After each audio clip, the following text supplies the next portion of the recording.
Hello friends, welcome to PSC tips and tricks. അപ്പോൾ കഴിഞ്ഞ ക്ലാസ്സിൽ നമ്മൾ സെറ്റിൻ്റെ റിവിഷൻ സീരീസ് സ്റ്റാർട്ട് ചെയ്തിട്ടുണ്ട്. ഇത് സെറ്റിൻ്റെ മൂന്നാമത്തെ ക്ലാസ്സാണ്. അപ്പോൾ നമുക്ക് വേഗം ക്ലാസ്സിലോട്ട് പോകാം. ഓക്കെ, സോ ഫസ്റ്റ് ക്വസ്റ്റ്യൻ ഇതാണ്: name the largest earth dam in Kerala. അപ്പോൾ കേരളത്തിലെ തന്നെ ഏറ്റവും ലാർജസ്റ്റ് ആയിട്ടുള്ള എർത്ത് ഡാം ഏതാണ്? അപ്പോൾ ഏതാണ് കേരളത്തിലെ ഏറ്റവും ലാർജസ്റ്റ് എർത്ത് ഡാം? യെസ്, അത് ബാണാസുര സാഗറാണ്. ഏതാണ്? ബാണാസുര സാഗർ. ഓക്കെ, സോ ഇനി ബാണാസുര സാഗറിന് റിലേറ്റ് ചെയ്തിട്ടുള്ള കുറച്ച് റിലേറ്റഡ് ഫാക്ട്സ് നമുക്ക് നോക്കാം.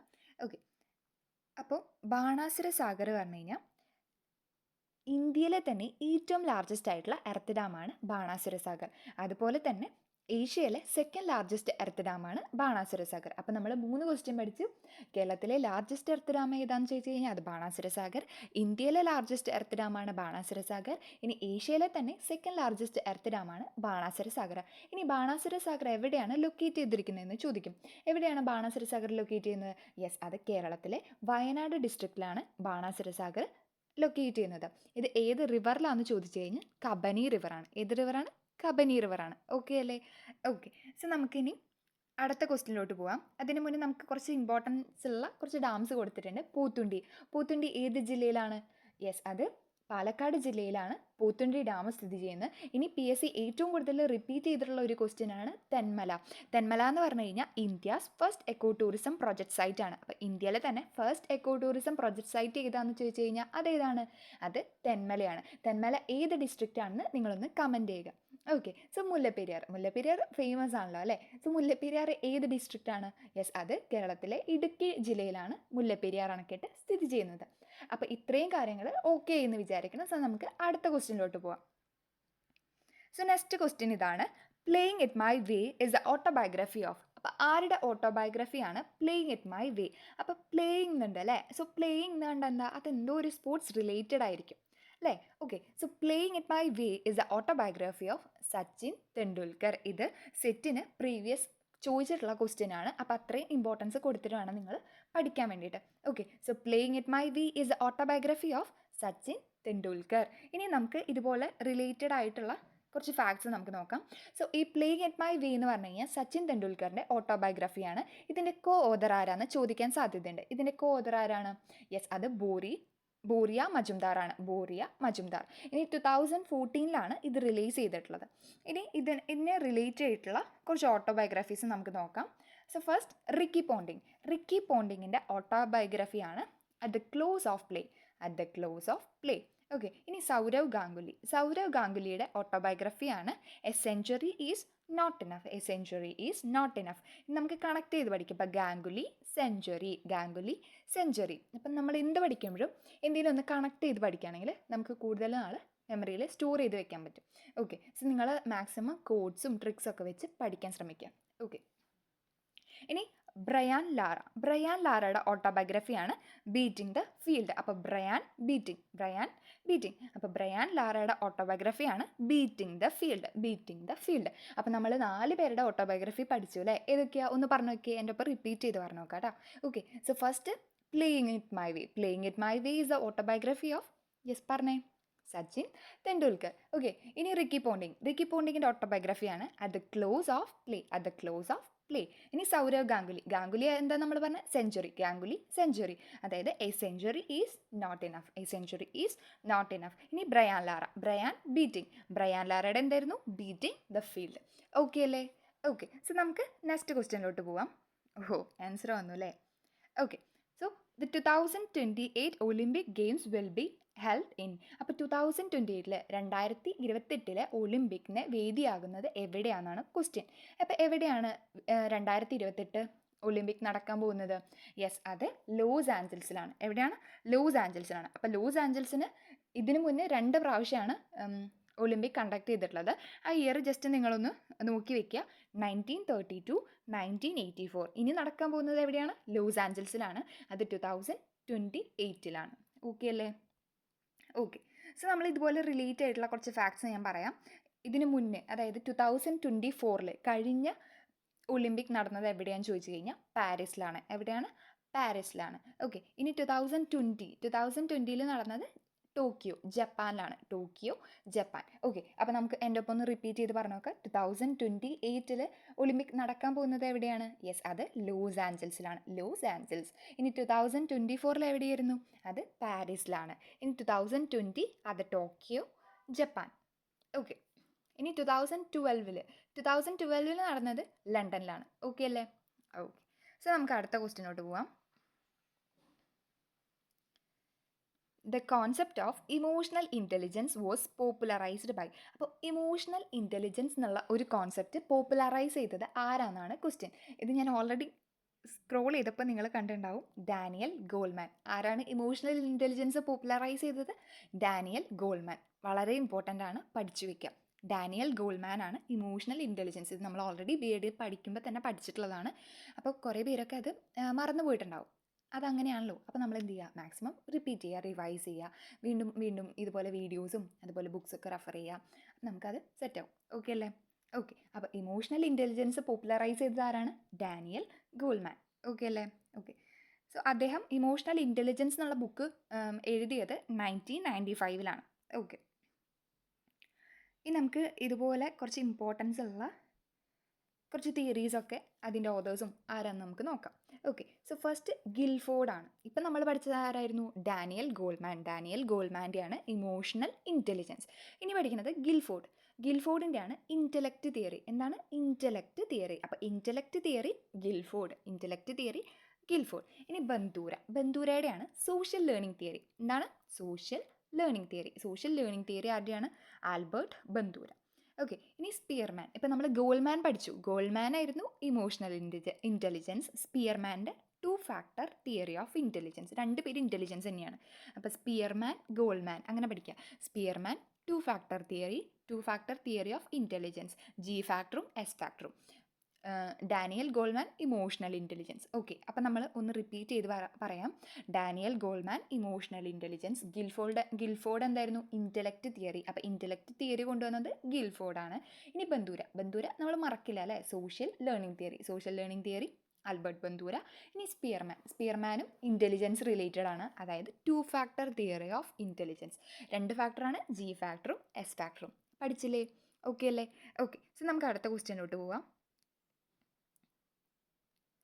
The School of Psychology which contributed to the teaching learning strategy reciprocal teaching. അതായത് റെസിപ്രോക്കൽ ടീച്ചിങ്ങിന് ഇമ്പോർട്ടൻസ് കൊടുത്ത സ്കൂൾ ഓഫ് സൈക്കോളജി ഏതാണ്? അപ്പോൾ ഈ റെസിപ്രോക്കൽ ടീച്ചിങ്ങിനൊക്കെ ഇപ്പം നമ്മൾ ചെയ്തുകൊണ്ടിരിക്കണമൊക്കെ എന്താ? Reciprocal teaching. ഓക്കെ, സോ ഈ റെസിപ്രോക്കൽ ടീച്ചിങ്ങിനൊക്കെ ഇമ്പോർട്ടൻസ് കൊടുത്ത സ്കൂൾ ഓഫ് സൈക്കോളജി ഏതാണ്? അത് കൺസ്ട്രക്റ്റിവിസം ആണ്. എന്താണ്? കൺസ്ട്രക്റ്റിവിസം. അവിടെ ആർക്കാണ് ഇമ്പോർട്ടൻസ് കൊടുക്കുന്നത്? കുട്ടികൾക്കാണ്. അവരുടെ കഴിവുകളും അതുപോലെ തന്നെ ആക്റ്റീവ് ലേണിങ്ങും പിന്നെ ഡയലോഗ് സ്കഫോൾഡിംഗ് ഒക്കെ എൻകറേജ് ചെയ്യാണ് കൺസ്ട്രക്റ്റിവിസത്തിൽ ചെയ്യുന്നത്. അപ്പോൾ റെസിപ്രോക്കൽ ടീച്ചിങ്ങിന് ഇമ്പോർട്ടൻസ് കൊടുത്തത് എവിടെയാണ്? കൺസ്ട്രക്റ്റിവിസം. എവിടെയാണ്? കൺസ്ട്രക്റ്റിവിസം. ഈ കൺസ്ട്രക്റ്റിവിസം കേട്ട് കഴിഞ്ഞാൽ നമ്മുടെ മനസ്സിൽ എപ്പോഴും ഓർമ്മ വരുന്നതാണ് ബിഹേവിയറിസം. അപ്പോൾ ഈ ബിഹേവിയറിസം എന്ന് പറഞ്ഞെങ്കിൽ എന്താ? അത് ടീച്ചർ സെൻറ്റേർഡ് ആണ്. ബിഹേവിയറിസത്തിൽ നമ്മൾ കൂടുതലും റീഇൻഫോഴ്സ്മെൻറ്റിനൊക്കെയാണ് ഫോക്കസ് ചെയ്യുന്നത്. ഓക്കെ, സോ കൺസ്ട്രക്റ്റിവിസം പഠിച്ചു, ബിഹേവിയറിസം പഠിച്ചു. ബിഹേവിയറിസം നമ്മൾ ഓൾറെഡി പറഞ്ഞു അല്ലേ? എന്താണ്? Focus on observable behaviour and reinforcement. Observable ബിഹേവിയറിലും റീഇൻഫോഴ്സ്മെൻറ്റിലാണ് നമ്മൾ ഫോക്കസ് കൊടുക്കുക. ഓക്കെ, സോ ഹ്യൂമനിസം എന്ന് പറഞ്ഞാൽ പേഴ്സണൽ ഗ്രോത്തിനും സെൽഫ് ആക്ച്വലൈസേഷനൊക്കെയാണ് ഇമ്പോർട്ടൻസ് കൊടുക്കുക. നമ്മൾ ഇത് റിലേറ്റ് ആയിട്ട് കുറച്ച് സ്കൂൾ ഓഫ് സൈക്കോളജി കൊടുത്തു എന്നുള്ളൂ. ഓക്കെ, അപ്പോൾ നിങ്ങളിതൊന്ന് നോക്കി വയ്ക്കുക. ഓക്കെ, സോ നമ്മുടെ അടുത്ത ക്വസ്റ്റ്യൻ നോക്കാം. The LAD. ഇത് ചോദിക്കാത്ത ഒരു പേപ്പർ ഉണ്ടാവില്ല. അപ്പോൾ ഈ ലാഡ് എക്സ്പാൻഡ് ചെയ്യാൻ ചോദിക്കും. ലാഡ് എന്ന് പറഞ്ഞാൽ എന്താ? Language acquisition device. ഓക്കെ, അപ്പോൾ ലാഡ് എന്ന് പറഞ്ഞാൽ language acquisition device. The LAD theory was developed by. അപ്പോൾ ആരാണ് ലാഡ് തിയറി ഡെവലപ്പ് ചെയ്തത്? നമുക്ക് എല്ലാവർക്കും അറിയാമല്ലേ ആരാണ്? നോം ചോംസ്കിയാണ്. നിങ്ങൾ തെറ്റിക്കരുത്, വൈഗോട്സ്കി എന്ന് എഴുതരുത്, നോം ചോംസ്കിയാണ്. അപ്പോൾ ലാഡ് എന്നുള്ള കൺസെപ്റ്റ് കൊണ്ടുവന്നത് ആരാണ്? Noam Chomsky. ആരാണ്? Noam Chomsky. Okay, so Noam ചോംസ്കിയാണ് ലാഡ് എന്നുള്ള കോൺസെപ്റ്റ് കൊണ്ടുവന്നത്. അദ്ദേഹം പറഞ്ഞത് എന്തായിരുന്നു? ഈ ലാഡ് എന്ന് പറഞ്ഞു കഴിഞ്ഞാൽ ഒരു ഇന്നേറ്റ് മെൻ്റൽ കപ്പാസിറ്റിയാണ്. എല്ലാ കുട്ടികളും ലാഡ് വെച്ചിട്ടാണ് ജനിക്കുന്നതെന്നൊക്കെയാണ് നോം ചോംസ്കി പറഞ്ഞത്. ഈ ലാഡ് എന്ന് പറഞ്ഞാൽ എന്താ? Innate mental capacity to acquire language. നമ്മൾ ലാംഗ്വേജ് അക്വയർ ചെയ്യാൻ വേണ്ടിയിട്ടുള്ള ഒരു ഇന്നേറ്റ് മെൻ്റൽ കപ്പാസിറ്റി എല്ലാവരുടെ ഉള്ളിലും ഒരു ലാഡ് ഉണ്ടെന്നാണ് നോം ചോംസ്കി പറഞ്ഞത്. ഓക്കെ, സോ ഇദ്ദേഹം തന്നെയാണ് യൂണിവേഴ്സൽ ഗ്രാമർ. അപ്പോൾ ഇത് വേറൊരു ക്വസ്റ്റ്യൻ ആണ്. യൂണിവേഴ്സൽ ഗ്രാമർ എന്ന് പറഞ്ഞ കോൺസെപ്റ്റ് കൊണ്ടുവന്നത് ആരാണ്? അല്ലെങ്കിൽ പോപ്പുലറൈസ് ചെയ്ത് ആരാന്ന് ചോദിച്ചു കഴിഞ്ഞാൽ ആരാണ്? നോം ചോംസ്കിയാണ്. ഓക്കെ അല്ലേ? ഓക്കെ, സോ നമുക്ക് റിലേറ്റ് ആയിട്ടുള്ള കുറച്ച് ആൾക്കാരുണ്ട്, നമുക്ക് നോക്കാം. സോ ഫസ്റ്റ് ജീൻ പിയാഷെ. ഈ ജീൻ പിയാഷെയാണ് കോഗ്നിറ്റീവ് ഡെവലപ്മെൻറ്റ് തിയറി പ്രപ്പോസ് ചെയ്തത്. എന്താണ് കോഗ്നിറ്റീവ് ഡെവലപ്മെൻറ്റ് തിയറി? അതിൽ അദ്ദേഹം 4 സ്റ്റേജുകൾ ഉണ്ടെന്നാണ് പറഞ്ഞത്. ഏതൊക്കെയായിരുന്നു ആ 4 സ്റ്റേജ് പറഞ്ഞേ? Okay, so first sensory motor stage, then pre operational stage. എൻ്റെ ഒപ്പം തന്നെ പറയാം, ഇതിൽ ഏതെങ്കിലും ഒരു സ്റ്റേജൊക്കെ ചോദിക്കാൻ സാധ്യതയുള്ളതാണ്. Okay, so first sensory motor stage, pre operational stage, concrete operational stage, formal operational stage. ഇങ്ങനെ 4 സ്റ്റേജുകളാണ് പിയാഷയുടെ കോഗ്നിറ്റീവ് ഡെവലപ്മെൻറ്റ് തിയറിയിൽ വരുന്നത്. ഓക്കെ അല്ലേ? ഓക്കെ, ഇനി ബ്രൂണറിൻ്റെയാണ് സ്കഫോൾഡിങ്, അതുപോലെ ഡിസ്കവറി ലേണിങ്ങിനൊക്കെ ഇമ്പോർട്ടൻസ് കൊടുത്ത ആരാണ്? കൊണ്ടുവന്നതാരാ? നമ്മുടെ ജെറോം എസ് ബ്രൂണറാണ്. ഓക്കെ, ഇനി വൈഗോട്സ്കിയാണ് സോഷ്യോ കൾച്ചറൽ തിയറി, അതുപോലെ സെഡ് പി ഡി എന്ന് പറഞ്ഞു കഴിഞ്ഞാൽ സോൺ ഓഫ് പ്രോസിമൽ ഡെവലപ്മെൻറ്റ് അല്ലെങ്കിൽ സോൺ ഓഫ് പ്രോസിമൽ ഡിസ്റ്റൻസ് ഒക്കെ കൊണ്ടുവന്നതാരാണ്? നമ്മുടെ ലെവ് വൈഗോട്സ്കിയാണ്. ഓക്കെ, നമുക്ക് അടുത്ത ക്വസ്റ്റ്യൻ നോക്കാം. ഇതൊരു സിമ്പിൾ ക്വസ്റ്റ്യൻ ആണ്. The process of teaching which involves one or more students teaching other students in a belief that to teach is to learn twice. അതായത് ഒന്നോ അതിലധികമോ കുട്ടികൾ തമ്മിൽ പരസ്പരം പഠിപ്പിക്കുന്നതിന് പറയുന്ന പേരെന്താണ്? എന്താണ്? നമ്മൾ പിയർ ടീച്ചിങ് എന്ന് കേട്ടിട്ടില്ലേ നിങ്ങൾ? അതായത് സ്റ്റുഡൻസ് തമ്മിൽ പരസ്പരം ടീച്ച് ചെയ്യുക. സോ അതിനെയാണ് നമ്മൾ എന്ത് പറയുക? Peer teaching. എന്താ പറയുക? Peer teaching. അപ്പോൾ ഈ പിയർ ടീച്ചിങ് എന്ന് പറഞ്ഞാൽ ഒരു മ്യൂച്വൽ ലേണിംഗ് ആൻഡ് ലീഡർഷിപ്പ് സ്കില്ലൊക്കെ നമ്മൾ എൻഹാൻസ് ചെയ്യാനൊക്കെ ഹെൽപ്പ് ചെയ്യും. അതുപോലെ തന്നെ അത് കൊളാബറേറ്റീവ് പാർട്ടിസിപ്പേറ്ററി ലേണിങ്ങിനൊക്കെ എൻകറേജ് ചെയ്യും. ഓക്കെ അല്ലേ? അപ്പോൾ പിയർ ടീച്ചിങ് എന്ന് പറഞ്ഞു കഴിഞ്ഞാൽ സിമ്പിളാണ്. ഒരു ക്ലാസ്സിൽ കുറച്ചധികം കുട്ടികൾ ഒരുമിച്ചിരുന്ന് അവർ തമ്മിൽ പരസ്പരം പഠിപ്പിക്കുക, ടീച്ച് ചെയ്യുന്നതിനെയാണ് എന്ത് പറയുക? പിയർ ടീച്ചിങ് എന്ന് പറയാം. ഓക്കെ അല്ലേ? ഓക്കെ, ഇനി ഇതുമായി ചോദിക്കാൻ സാധ്യതയുള്ള കുറച്ച് ക്വസ്റ്റ്യൻസ് നമ്മളിവിടെ കൊടുത്തിട്ടുണ്ട്. Okay, so first one is മെൻറ്ററിങ്ങിൽ ആരാണ്ടാവുക? ഒരു ടീച്ചറും ഒരു സ്റ്റുഡൻറ്റും. അപ്പോൾ ഒരു എക്സ്പീരിയൻസ്ഡ് ആയിട്ടുള്ള പേഴ്സൺ കുട്ടിക്ക്, സ്റ്റുഡൻറ്റിന് ഗൈഡൻസ് കൊടുക്കുക, അതാണ് മെൻറ്ററിങ് കൊണ്ട് ഉദ്ദേശിക്കുന്നത്. പിന്നെ ഫെസിലിറ്റേറ്റഡ് ലേണിംഗ്. ഈ ഫെസിലിറ്റേറ്റഡ് ലേണിങ്ങിൽ ടീച്ചറുടെ റോൾ എന്താ? ഇത് കുറേ ക്വസ്റ്റ്യനിൽ ചോദിക്കുന്നതാണ്. ഫെസിലിറ്റേറ്റഡ് ലേണിങ്ങിൽ ടീച്ചറുടെ റോൾ എന്താ? ടീച്ചർ അവിടെ ഒരു ഫെസിലിറ്റേറ്ററാണ്. ടീച്ചർ അവിടെ ഗൈഡൻസ് കൊടുക്കുകയാണ് ചെയ്യുക, ഗൈഡ് ചെയ്യുകയാണ് ചെയ്യുക, ഡയറക്റ്റ് ചെയ്യല്ല ചെയ്യുക. ഓക്കെ അല്ലേ? ഓക്കെ, പിന്നെ ഡിസ്റ്റൻസ് എഡ്യൂക്കേഷൻ വളരെ ഇമ്പോർട്ടൻ്റ് ആണ്. എന്താ? നമ്മുടെ ഓൺലൈൻ ലേണിംഗ് പ്ലാറ്റ്ഫോംസ് ഒക്കെ യൂസ് ചെയ്തിട്ടുള്ള എഡ്യൂക്കേഷൻ പ്രൊവൈഡ് ചെയ്യുന്നതിനാണ് എന്ത് പറയുക? Distance education. ലാസ്റ്റ് ക്വസ്റ്റ്യൻ ആണ്, a learner having difficulty in converting the sounds of language into written form. അപ്പോൾ ഇത് നിങ്ങൾ ലാസ്റ്റ് മാത്രം നോക്കിയാൽ മതി. അതായത് language into written form, അതായത് ഡിഫിക്കൽട്ടി ഇൻ റൈറ്റിംഗ്. ഇതൊരു ലേണിംഗ് ഡിസബിലിറ്റി ആണ്. ഇതിന് നമ്മൾ പറയുന്ന പേരാണ്, പറഞ്ഞേ. യെസ്, അത് ഡിസ്ഗ്രാഫിയ. അപ്പോൾ ലേണിംഗ് ഡിസബിലിറ്റി ആണ്, ഡിഫിക്കൽട്ടി ടു റൈറ്റ്. അതിന് നമ്മൾ പറയുന്ന പേരാണ് ഡിസ്ഗ്രാഫിയ. ഈ ലേണിംഗ് ഡിസബിലിറ്റീസ് ഉറപ്പായിട്ടും ചോദിക്കും. അപ്പോൾ ലേണിംഗ് ഡിസബിലിറ്റീസ് കുറച്ചധികം ഉണ്ട്. ഒരു 4 ലേണിംഗ് ഡിസബിലിറ്റീസ് ആണ് മെയിനായിട്ട് നമുക്ക് പഠിക്കേണ്ടത്. നമുക്ക് ഓരോന്നായിട്ട് പഠിക്കാം. അപ്പം ഡിസ്ഗ്രാഫിയ എന്താണ്? ഡിഫിക്കൽട്ടി ടു റൈറ്റ്, എഴുതാനുള്ള ബുദ്ധിമുട്ടിനെയാണ് ഡിസ്ഗ്രാഫിയ എന്ന് പറയാം. ഓക്കെ, ഇനി നമുക്ക് പഠിക്കാനാണ് ഡിസ്ലെക്സിയ. ഈ ഡിസ്ലെക്സിയ എന്ന് പറഞ്ഞു കഴിഞ്ഞാൽ വായിക്കാനുള്ള ബുദ്ധിമുട്ട്. ഡിഫിക്കൽട്ടി ടു റീഡ് ആണ് എന്ത്? ഡിസ്ലെക്സിയ.